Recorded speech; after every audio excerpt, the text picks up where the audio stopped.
మండల కేంద్రమైన సిద్ధవటం వ్యవసాయ శాఖ కార్యాలయంలో గురువారం యూరియా పంపిణీ చేయడం జరిగిందని అగ్రికల్చరల్ ఏవో రమేష్ రెడ్డి తెలిపారు.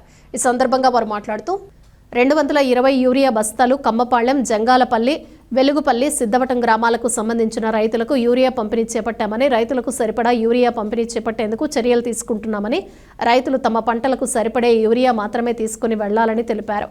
యూరియా కోసం రైతులు ఆందోళన చెందవద్దని, రైతులకు సంబంధించి యూరియా అవసరమైన రైతులు పొలానికి సంబంధించి రైతు పాస్ పుస్తకం, ఆధార్ కార్డు తప్పనిసరిగా తీసుకురావాలని తెలిపారు.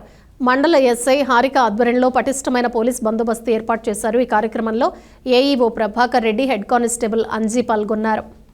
మండలానికి ఇప్పుడు సిద్ధవటము ఆర్ఎస్కే పరిధిలో 220 బ్యాగులు రావడం జరిగింది. అంటే 9.9 మెట్రిక్ టన్స్ ఇప్పుడు జంగాలపల్లె, వెలుగుపల్లె, సిద్ధవటము గ్రామాల రైతులకు ఇవ్వడం జరుగుతోంది. అదేవిధంగా నిన్న కూడా గుండ్లమూల, మూలపల్లెకు కూడా ఇవ్వడం జరిగింది. తర్వాత పెద్దపల్లి, తర్వాత బొగ్గుడివారిపల్లెకి కూడా రావడం జరిగింది. అక్కడ కూడా రైతులకు అందరికీ అందుబాటులోనే యూరియా ఉంది కాబట్టి ప్రతి ఒక్కరు వినియోగించుకోవాల్సిందిగా కోరుచున్నాము. అయితే అవసరానికి మేరకే తీసుకుపోండి, ఎవరు కూడా వృధా చేయొద్దండి. ఎక్కడ కూడా అనవసరంగా తీసుకుపోయి వేసుకునే రైతులను, అవసరం ఉండే రైతులకు ఇబ్బంది కలిగించొద్దని మనవి చేస్తున్నాను. అందరికీ నమస్కారం.